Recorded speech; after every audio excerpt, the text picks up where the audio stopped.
Amém. Eu queria que você, em reverência à palavra de Deus, se colocasse em pé e abrisse a sua Bíblia no livro de Ezequiel, capítulo 43. Ezequiel 43. Se você não consegue achar esse livro, tem um índice na sua Bíblia, né, que pode ajudá-lo, né, mas ele fica depois de Lamentações, né. Ezequiel 43, versículo 3 e 5.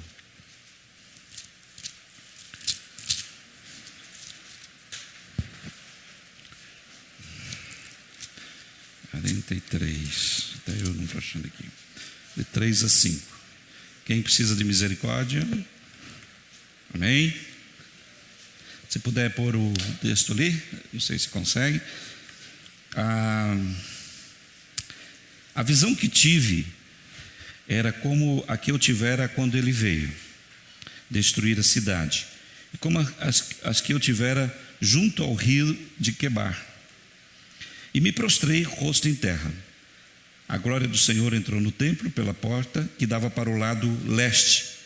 Então o Espírito pôs-me em pé e levou-me para dentro do pátio interno. A glória do Senhor encheu o templo. Enquanto ao meu lado estava alguém falando comigo de dentro do templo. E ele disse: Filho do homem, este é o lugar do meu trono, é o lugar para a sola dos meus pés. Aqui viverei para sempre entre os israelitas. A nação de Israel jamais contaminará o meu santo nome, mas está difícil aqui, o santo nome, nem os israelitas, nem seus reis, mediante a sua prostituição e os ídolos sem vida, sem reis e sem santuários nos montes. Só um minutinho, irmãos, deixa eu pegar aqui um complemento aqui. Agora abra para mim em Ezequiel 47, versículo 3 também. O homem foi para o lado leste com uma linha de medir na mão, e quando ia, mediu 500 metros e levou-me pela água que batia no tornozelo. Ele mediu mais 500 metros e levou-me pela água que chegava ao joelho. Mediu mais 500 metros e levou-me pela água que batia na cintura. Mediu mais 500, mas agora era um rio que eu não conseguia atravessar, porque a água havia aumentado e era tão profunda que só podia atravessar a nado. Era um rio que não se podia atravessar andando. E ele me perguntou: Filho do homem, você vê isto? Levou-me então de volta à margem do rio. Palavra do Senhor. Pai, nós queremos nessa manhã pedir a plenitude do teu entendimento da tua palavra. Queremos que o Espírito Santo nos ministre com toda graça e poder, que ele se aprofunde no nosso ser de forma a nos convencer de todo pecado, que ele se aprofunde no nosso ser a ponto de nos mostrar quem nós somos hoje e onde estamos, que ele se aprofunde em nosso ser a ponto de nos mostrar o lugar que devemos estar. Usa-me com tua graça, não sou digno, mas é pela redenção de Cristo que o Espírito Santo tenha liberdade em mim e em nosso meio. Que assim oramos no poder de Jesus. Amém. Amém. Podeis assentar.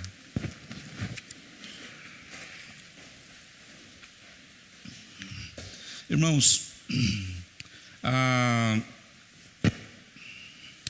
essa palavra de Ezequiel, ela fala de algo que eu queria exemplificar dentro do texto que eu vou trabalhar nessa manhã com vocês, que é o texto ao qual eu tenho o tema: é possível viver uma vida plena no sobrenatural de Deus?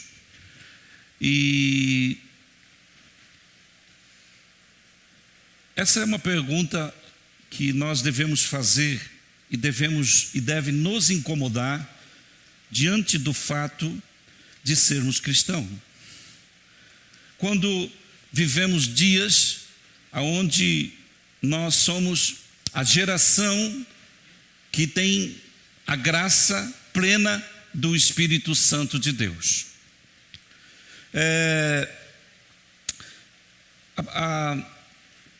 A palavra de Deus, ela diz que o Espírito Santo estava no princípio, ele esteve na vida dos profetas, dos reis, principalmente Davi, e também na vinda de Jesus e na sua morte, e pós a sua morte, ele então assumiu uma posição fundamental dentro do reino de Deus. E nós também sabemos que houve épocas dentro da história cristã, onde Adão, o ciclo do pecado e do homem que se afastou de Deus, e depois nós temos o período da aliança com Moisés, e depois nós vemos o período da graça, que é o que nós vivemos hoje. Então, como cristãos, nós hoje vivemos o período da graça, e essa graça, onde Deus teve e fez algo extraordinário. Deus decidiu morar dentro do homem, dentro do ser humano, com uma tentativa de que essa geração fosse uma geração totalmente movida por um poder sobrenatural.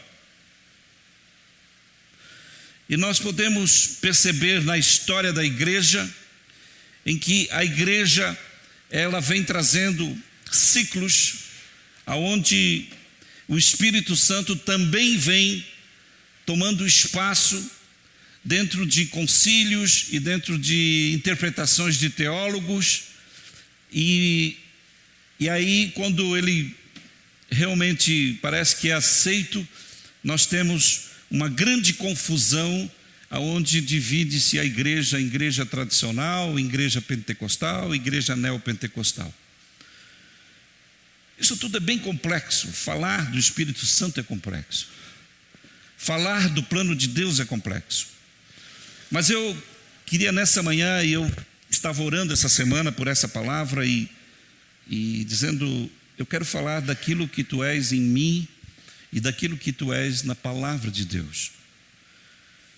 E eu queria que você hoje entendesse que existe um lugar mais profundo, aonde você não pode mais se mover pelas suas próprias forças, pelos seus próprios pés. Eu não sei se você já se viu numa situação onde você está num rio ou num mar, aonde você vai e de repente você não tem mais pés e você precisa fazer 3 coisas. Ou você morre, né? Se afoga e morre, ou você nada, ou você boia. Segundo os entendidos, dizem que o melhor é boiar. E eu não sei se você sabe, ou você é um exímio boiador. Eu sou ruim para boiar. Não sei se é o peso, o que é, mas eu sou ruim para boiar, né? Tentar boiar, afunda os pés, não vai, né? Não dá. E boiar para mim é um processo bem complicado. Mas eu já boiei, né? Sem boia. E é uma sensação interessante, né? Porque você fica sustentado por um outro nível de força, né? E às vezes eu vejo algumas pessoas boiando perfeitamente, né? Você boia bem? É ruim? Afunda que nem... Pastor Assis é boiador. Não também. Afunda também. Pastor Fábio, mais ou menos. Não vai perder, né? Surfista. Então, queridos, eu queria nessa manhã falar um pouquinho desse ambiente profundo aonde você vai descansar num poder sobrenatural. Amém? Vamos ver então como que nós caminhamos nisso. Eu coloquei uns slides.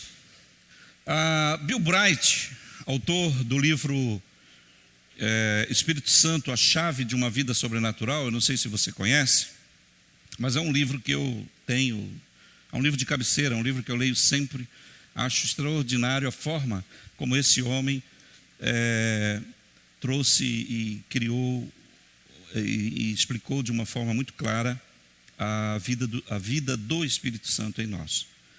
E Bill Bright, ele é o criador do grande método de evangelismo através das 4 leis espirituais. É ele que criou. Ele fundou a missão... Você lembra, Carlos? Não. Ele fundou uma missão... ele é americano, né? Não vou lembrar, mas depois eu lembro.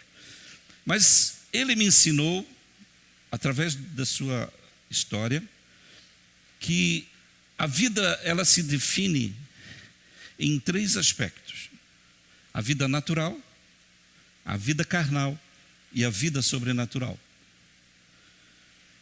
E para nós entendermos sobre isso, nós precisamos entender um pouco do Espírito Santo. E eu queria que você prestasse bastante atenção, porque com certeza algumas coisas vão vir à sua mente para impedir que você entenda a verdade disso. Espírito Santo, quem é, como vive e onde mora. Espírito Santo, quem é, como vive e onde mora.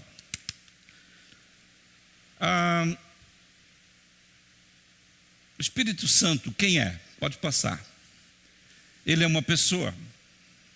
Ele fala, segundo Atos 13:2. Ele ensina. Ele testemunha. Ele guia. Ele convence. Ele socorre. E ele realiza milagres.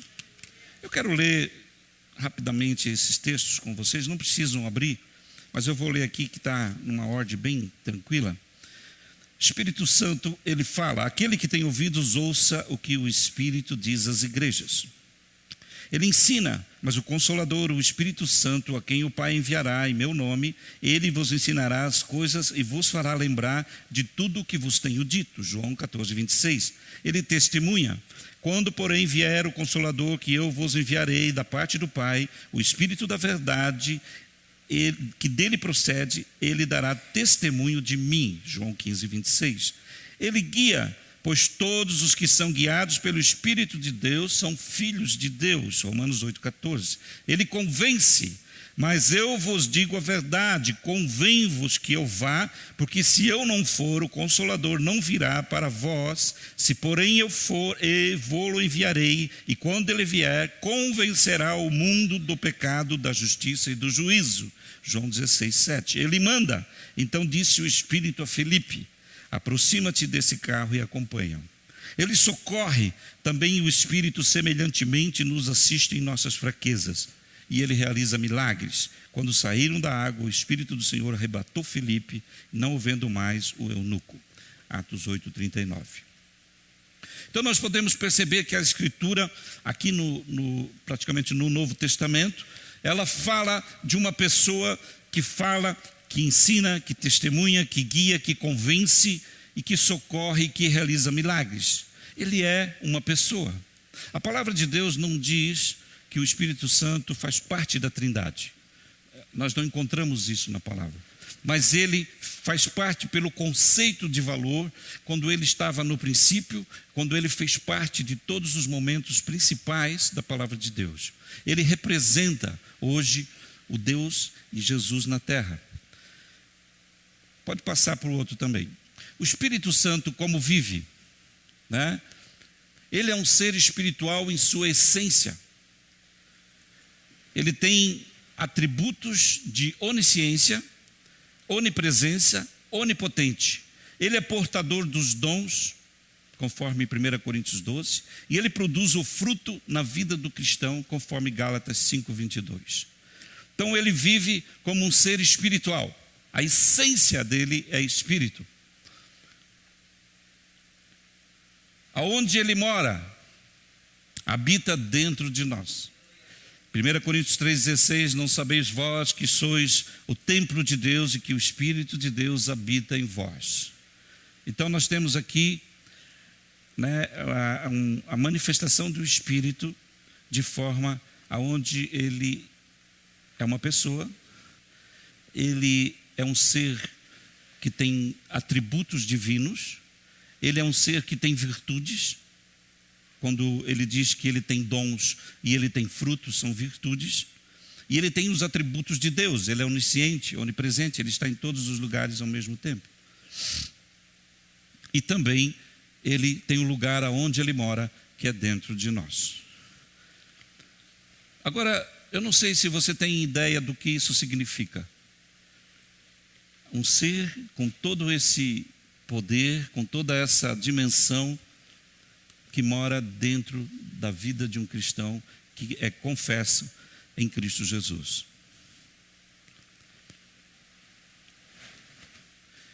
Eu tive uma experiência com o Espírito Santo muito interessante. Eu vim de uma igreja tradicional, onde fez parte desse processo em que ainda não se ensinava sobre o Espírito Santo. Pouco se falava sobre o Espírito Santo. Aliás, nada se falava. E era interessante porque eu nunca tinha ouvido falar e nunca tinha aprendido nos primeiros 11 anos da minha conversão. E eu fui, junto com a minha esposa, frequentar uma comunidade, a qual eu fui pastor. E um dia eu estava no culto, sentado, e um pastor estava pregando, um convidado. E ali, naquele lugar, eu fui batizado com dons de línguas. Sentado. Nada extraordinário, o pastor não fez apelo, não botou a mão e nem me ensinou a falar em línguas. Ele apenas estava pregando e eu fui batizado. Eu também fui batizado com o dom de interpretação. E aí começou uma nova fase na minha vida, porque eu comecei a acordar de madrugada e orar em línguas. E durante mais ou menos 2 anos, ou quase 3, eu fiz isso, não todo dia, mas constante. E a Érica escrevia tudo o que eu falava. Nós temos lá uns 3 cadernos em que ela foi escrevendo tudo o que eu falava. E era minha secretária. E era interessante porque eu acordava, ela não está aqui não, ela está dando aula hoje. Eu acordava e eu começava a falar em línguas, e assim que eu começava a interpretar, que vinha o tradutor embaixo, assim, né? Ela começava a escrever aquilo que eu falava. E nós tivemos ali uma direção diferente de Deus, para algo que Deus nos levaria de uma forma muito especial.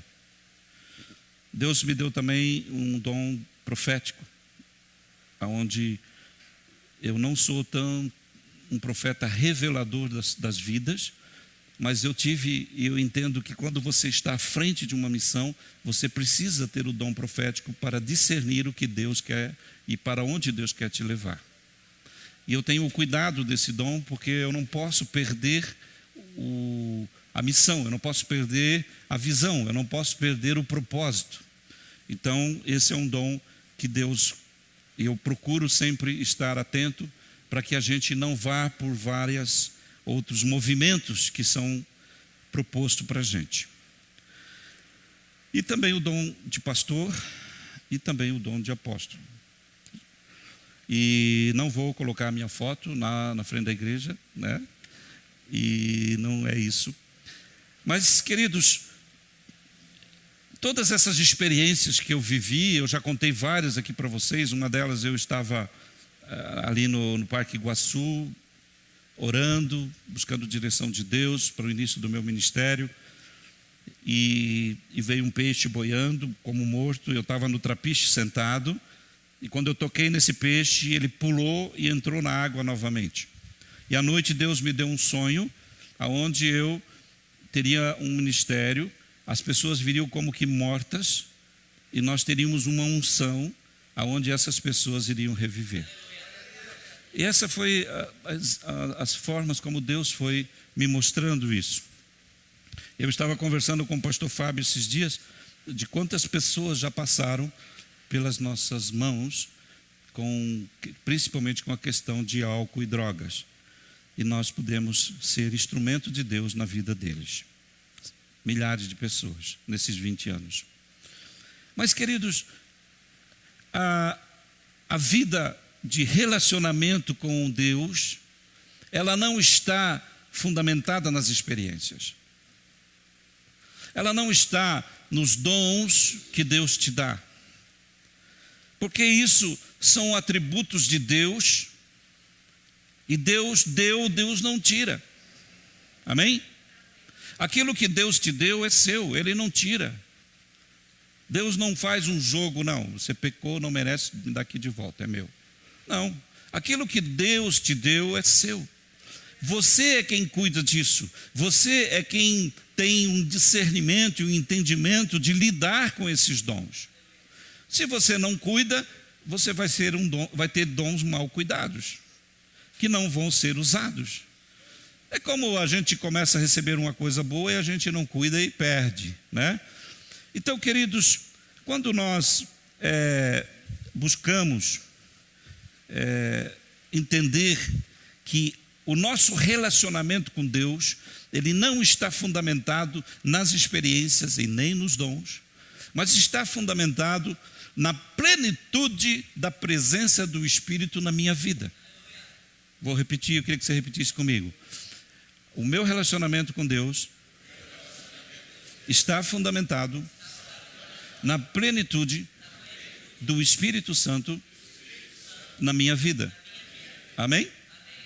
Nós temos que entender isso, porque nós corremos o risco, irmãos,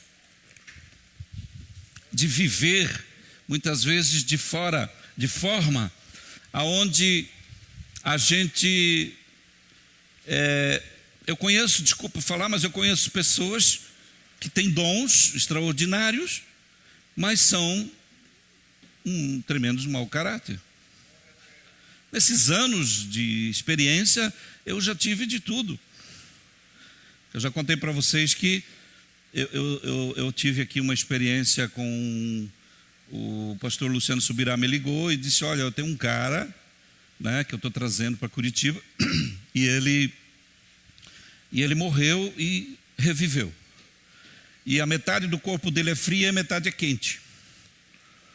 E eu disse: caramba, né? E ele disse assim: pois é, eu tenho uma data aqui ainda que eu preciso fechar a agenda dele, e eu queria saber se você não gostaria de trazê-lo. E a minha data era sexta-feira à noite. Eu falei: amém, vamos trazê-lo.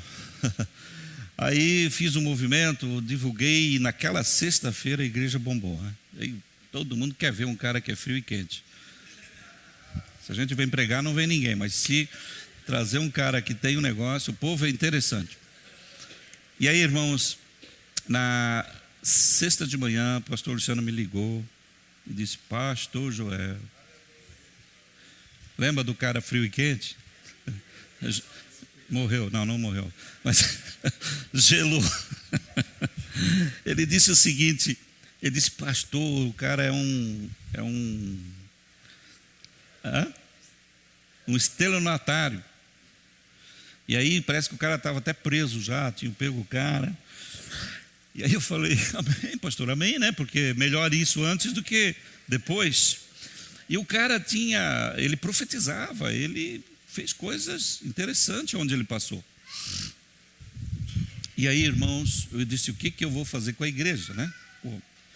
Eu podia vir e trazer uma palavra, mas como era a ideia de um testemunho, eu escolhi uma pessoa que tinha um testemunho de vida, de algo tremendo que Deus fez na vida deles, um casal, e eu trouxe ela para testemunhar.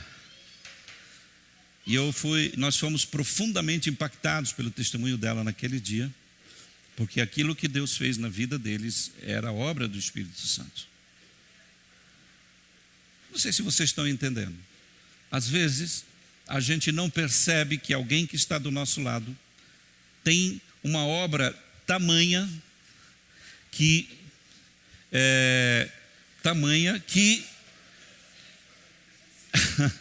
ninguém notou ele passar aqui, né? Então, nós temos uma obra que é uma obra... desculpe, o Márcio me atrapalhou.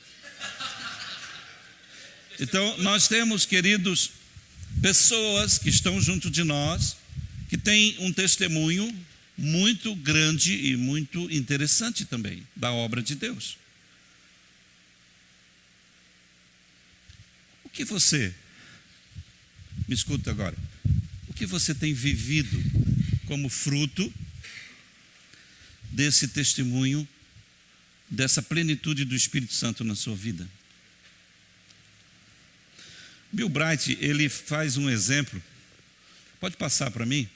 E ele diz que o ser natural é um ser que não tem Deus na sua vida, né? Ele não acredita em Deus. Eu trouxe uma luzinha hoje aqui. Ele não acredita em Deus, ele vive pelos seus próprios desígnios, ele tem uma vida egocêntrica e orgulhosa, ele é assistencialista, ajuda os pobres por descargo de consciência. Esse é um ser natural, é um ser que não tem a graça redentora. E Bill Bright, ele faz um exemplo, volta ali para mim de novo, Léo. Ele faz esse exemplo que era muito conhecido na época, que é o trono, e aqui o eu está dentro, no centro da sua vida, e Deus está fora. Mas aí ele faz, aí aqui que eu queria que você prestasse atenção, ele traz um segundo exemplo, que é o ser carnal. Nós só nos tornamos carnal quando nós entendemos o que é espiritual. Amém?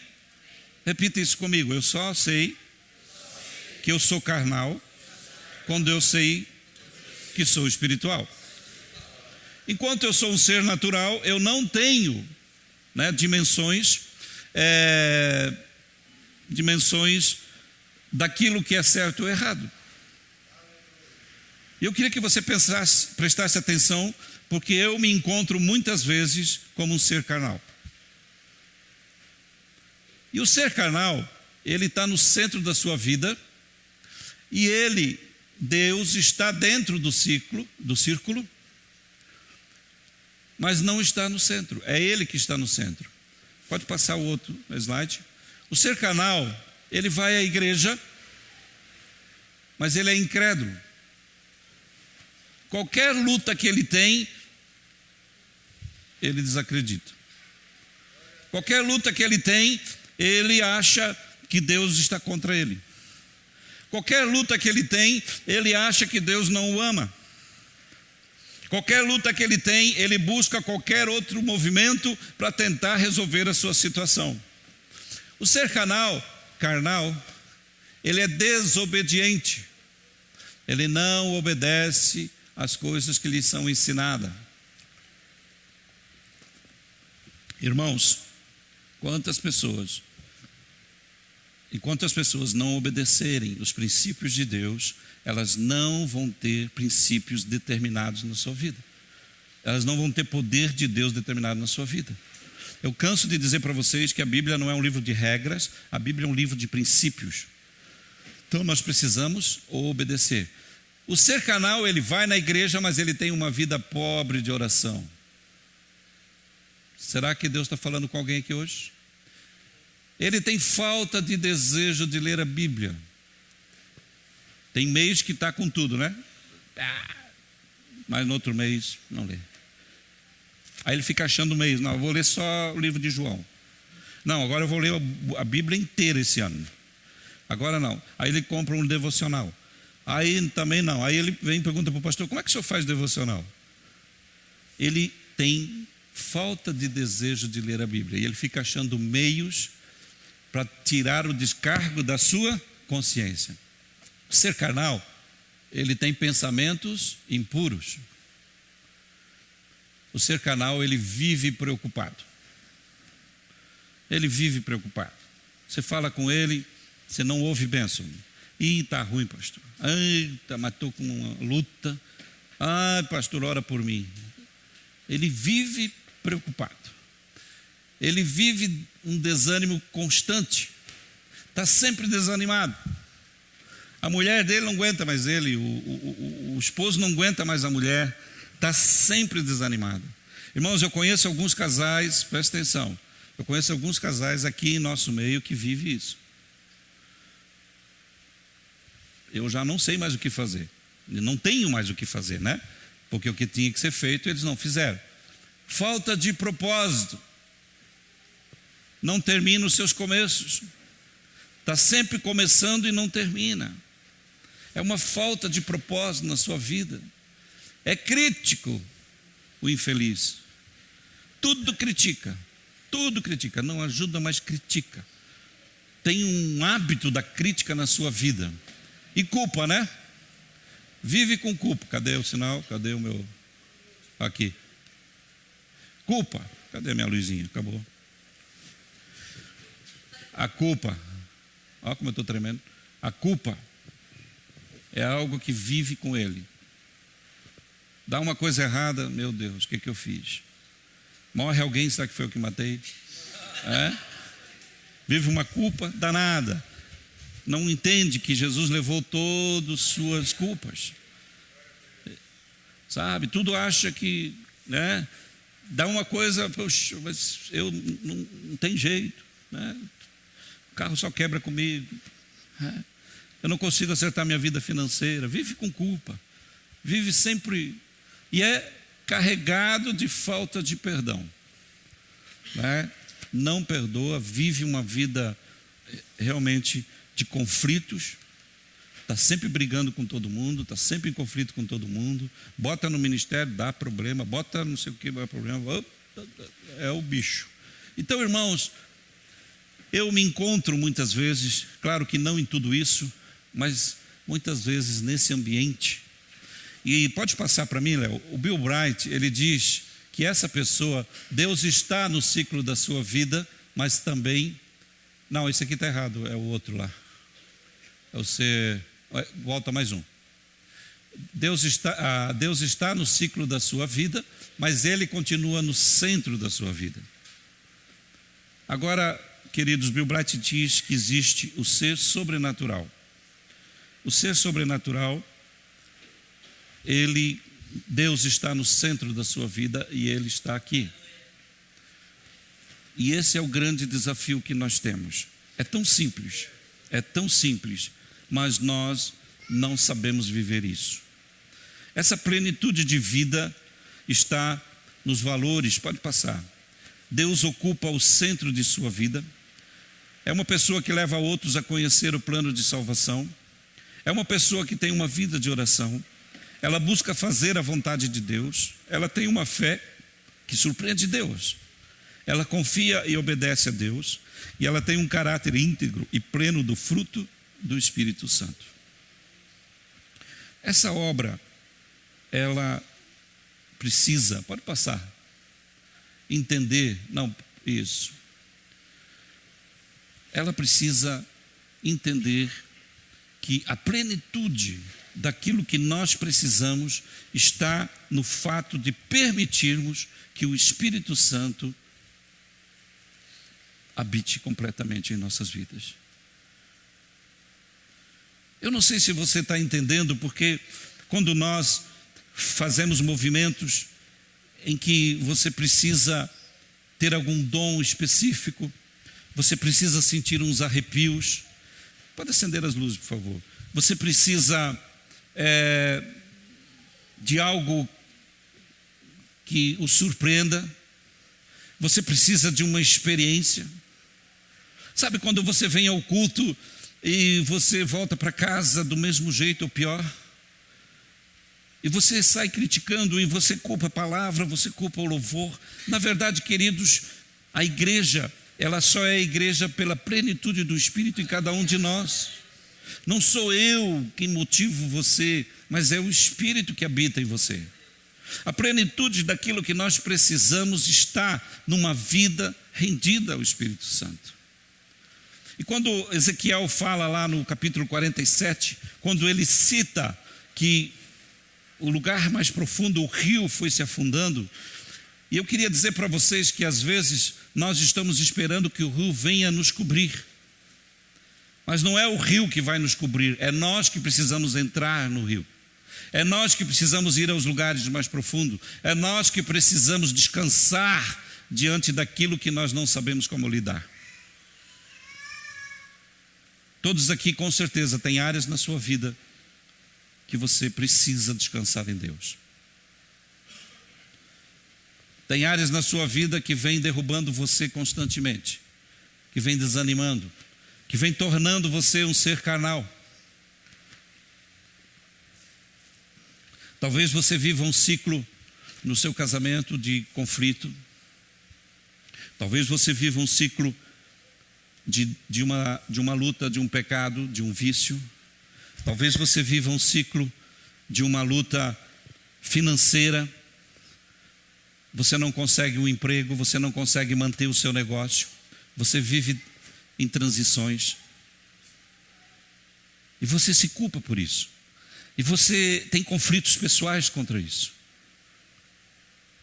Talvez você carregue uma doença, talvez você tem tantas coisas que são singulares com a sua vida, que é singular, é seu. Mas eu queria hoje desafiar você a entrar no lugar mais profundo, a descansar em Deus, a depender desse poder sobrenatural, a depender dessa, sabe, se você não depender disso, ou você morre, ou você depende. Às vezes há lugares em que Deus nos coloca, porque é o único lugar em que nós dependemos dEle. É o único lugar onde nós entendemos que é ali, naquele ambiente de conflito. Talvez você não cresce na fé porque você tenta vencer algo para daí dizer, quando eu vencer isso, aí sim eu me tornarei uma pessoa de fé. Mas não é a questão de você vencer isso, é a questão de você depender de Deus, de você depender de um poder sobrenatural. É a questão de você descansar na soberania de Deus. Há coisas em que nós não temos o que fazer, mas nós podemos fazer sempre algo. Quando você é um cristão, presta atenção nisso. Quando você é um cristão, você sempre pode fazer algo. Sempre. Você sempre pode fazer algo. Quando os jovens ontem foram no cemitério fazer o trabalho lá, é um estranho, né? Fazer um trabalho no cemitério, pensa que é macumba. Não, eles foram no cemitério, né? Num projeto, né? E o nome do projeto é Flores em Vida. Ia levar uma flor, é uma flor branca, para alguém que está em luto, para alguém que perdeu. E quando você faz alguma coisa por alguém, você sempre pode fazer algo. Mesmo quando você não sabe o que falar, não sabe como lidar com aquela perca, mas às vezes um simples gesto vale mais do que palavras. Às vezes uma oração é tudo. Às vezes o fato de só ouvir. Nós sempre podemos fazer algo como cristão. Mas se nós somos um ser carnal, nós não fazemos nada pelos outros, porque nós não fazemos nada por nós mesmos. Nós ainda não conseguimos fazer nada por nós mesmos. Você consegue fazer algo por alguém? Você consegue falar de Jesus para alguém? Não, não consigo. Sabe por quê? Porque você está vazio. Porque você está com o odre vazio. A partir do momento que você enche o seu odre, você transborda, você tem algo para passar. A plenitude do Espírito Santo é esse ambiente em que nós nos tornamos. Eu queria cantar aquela música mais profundo. Pode ser? Qualquer que se pôs.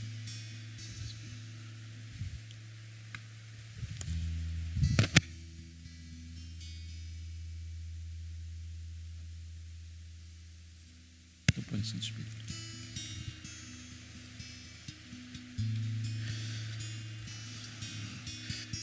Então, queridos, a minha vida pessoal, ela só tem sentido quando eu vivo plenamente nesse ambiente de depender de Deus. Não é os dons, eu falei para vocês, eu tenho experiências lindas. Nós temos experiências maravilhosas.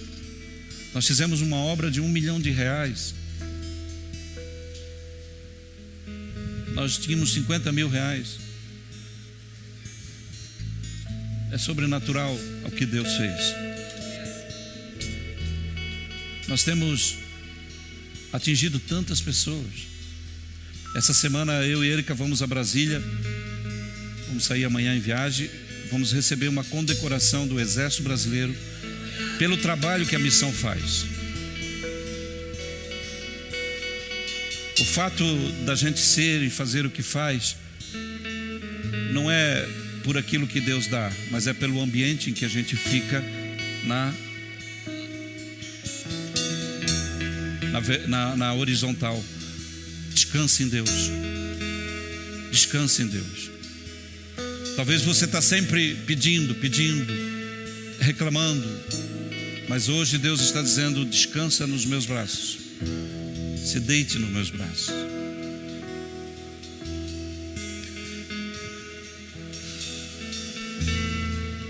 Não há nada igual, não há nada melhor a que se compara. Esperança viva, a tua presença.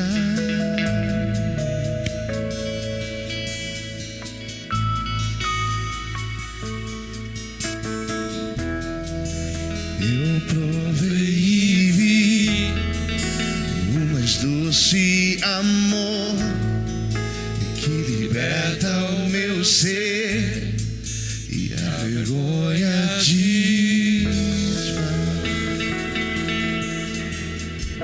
Aleluia. Tua presença.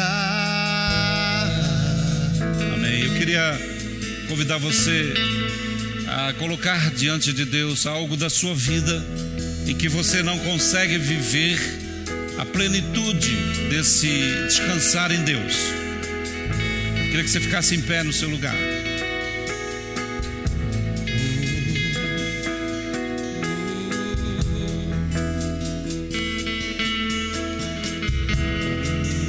Que você fechasse seus olhos, você falasse com Deus agora e que você colocasse essa área da sua vida, essa área em que você não consegue descansar plenamente nesse poder do Espírito Santo. É simples. Ainda que eu falei que o Espírito Santo é algo complexo no seu entendimento, mas é simples, porque Ele fez tudo por você. Jesus levou os seus pecados. Jesus lhes deu direitos de serem filhos. Jesus lhe deu o direito de chegar à presença de Deus. Não existe mais o sumo sacerdote, não existe mais o tabernáculo, não existe mais a arca da aliança. O véu foi rasgado, porque você tem o direito de chegar à presença de Deus. E essa plenitude não somente de chegar à presença de Deus, mas de permitir que o Espírito Santo habite em você e que Ele cuide dessa área da sua vida, que você possa ver algo sobrenatural acontecendo, que você possa dizer: Deus, eu renuncio todos os meus direitos, eu renuncio todo o meu esforço, mas eu quero estar nas suas mãos, porque é o melhor lugar que eu posso estar. Talvez você tenha que pedir perdão, dizer: Deus, me perdoe pelos meus pecados, me perdoe pelos meus erros, me perdoe por tudo aquilo que eu tenho feito com a minha própria força. Me perdoe pela minha crítica, pela minha falta de fé. Me perdoe, Senhor, quando o Senhor não tem ocupado o centro da minha vida. Me perdoe quando eu não tenho falado do seu plano, do seu amor para as pessoas, porque eu talvez não acredite o suficiente. Me perdoe quando eu não tenho uma vida de oração. Me perdoe quando eu tenho tido preguiça de ler a Bíblia. Me perdoe, ó Senhor, quando eu não tenho tido fé suficiente. Me perdoe, ó Senhor, quando a minha boca tem sido usada como instrumento de maldição, de crítica. Me perdoe, ó Senhor, pelo meu desânimo constante. Me perdoe, ó Deus, por não terminar os meus propósitos. Me perdoe, ó Senhor, pela falta de perdão.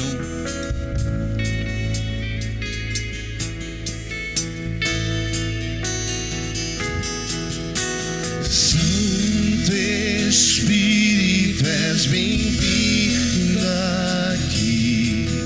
Vem inundar, encher este lugar.